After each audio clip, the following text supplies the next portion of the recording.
British behaved in the way in which they usually imagined the Germans to behave, and the Germans were actually rather British. The Germans were led by a romantic amateur.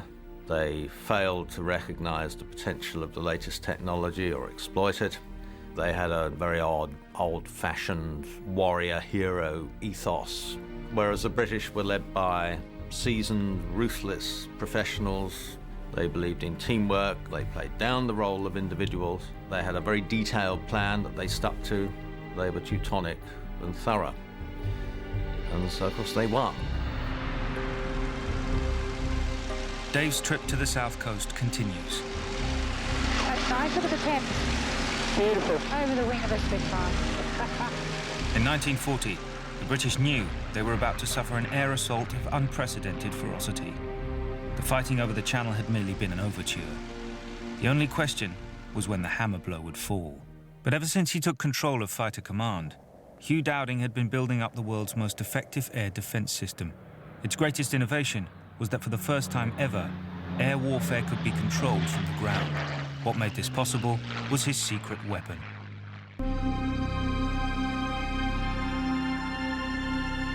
Dowding had put his faith in a highly experimental system.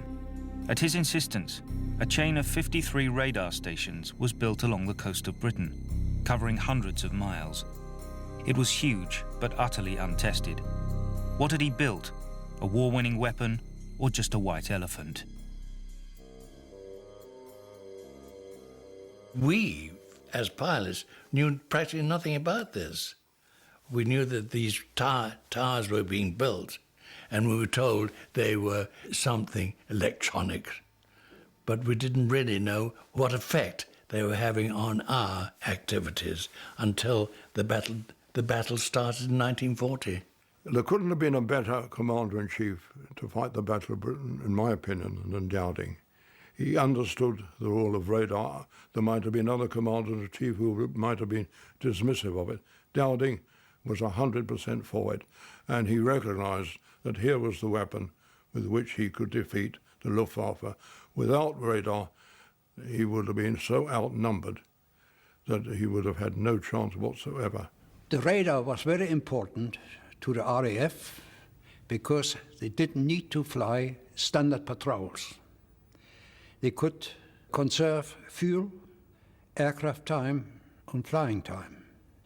Because at any given time they knew exactly where the attacking forces were, which strengths, which direction they were flying.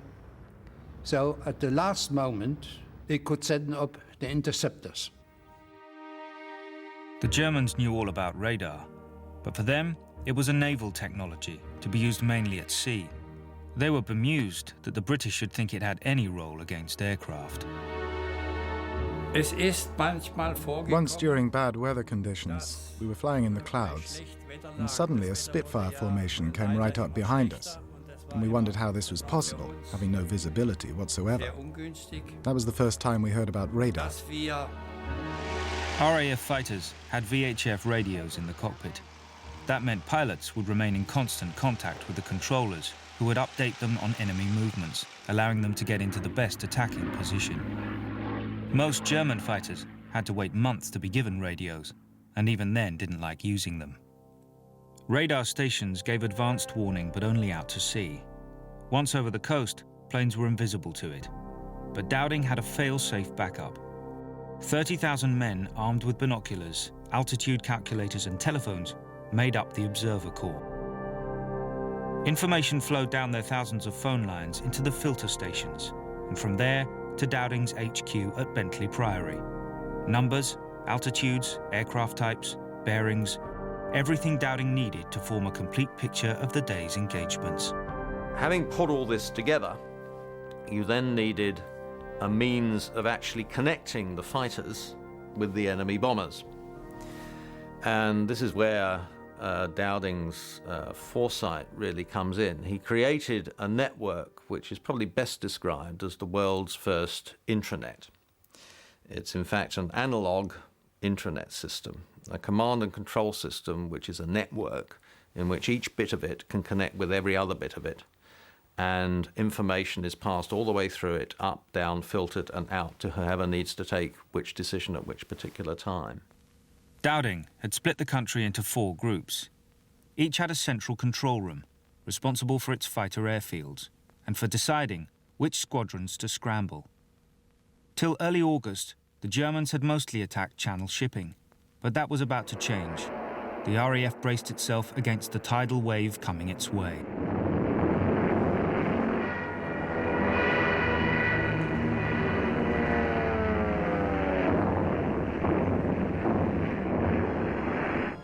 The opening salvo of Goering's attack on Britain was scheduled for August the 13th, given a suitably Wagnerian codename, Adlertag, or Eagle Day. He reckoned the RAF wouldn't survive a week. Now would come the biggest test for all Dowding's meticulously laid plans, his technological daring, and his strategic doggedness. Bearing the brunt of the attack would be the squadrons based in the southeast, belonging to 11 Group, coordinated from its base at Uxbridge. This operations room bore the brunt of the enemy air offensive in 1940, mainly by its proximity to the continent. You bear in mind the German Air Force was barely 20 miles away across the Channel, and ME-109 could be across within 4 minutes, so not much time to get squadrons airborne to intercept enemy aircraft. What took place in this building technically decided the fate of this country in 1940. That is why it was visited by Winston Churchill on several occasions. And indeed, the words "never in the field of human conflict were so much owed by so many to so few" was actually said by Churchill on leaving this building on the 16th of August 1940. He realised that this building held the fate of the country in its hands. The man in the hot seat was 11 Group Commander Keith Park. He was a very different character from Dowding, but shared his strategic vision. If there is a forgotten hero of the Battle of Britain, then that man has to be Keith Park, a New Zealander who spent almost all of his career on fighters. Keith Park was right out of the top drawer. He used to visit us quite often. He came in very informally in his Hurricane and find out how we were getting on. He was an approachable man and a fighting man's man. He led from the front at Keith Park, and he was a very fine air officer commanding. Park was a remarkable commander. He had a very clear view of the battlefield.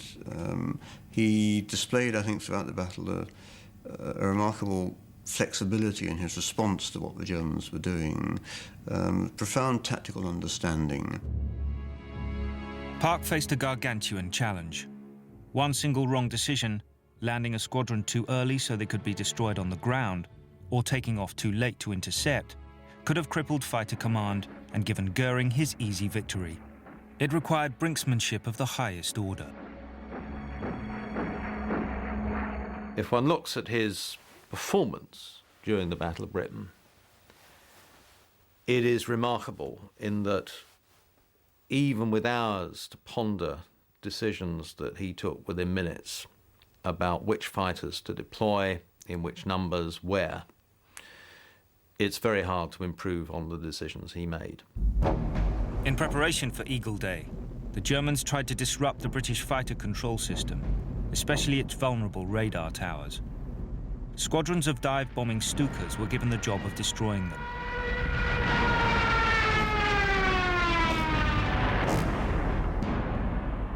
But once the smoke had cleared, it was plain little lasting damage had been done. In any case, there were many in the Luftwaffe who had no fear of radar, especially if it got the RAF up into the air ready to be shot down. Before Eagle Day, our radar defences should have been obliterated, and I mean obliterated. They should have bombed every station 2 or 3 times over, put it right out of action. And if they'd done that, they'd have won the Battle of Britain. As dawn broke on the morning of the 13th of August, Britain's air defences were in full working order, and they were to remain so all through the day.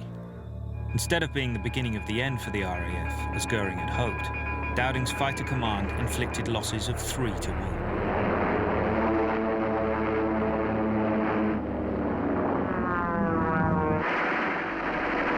Not even the Germans now thought this would be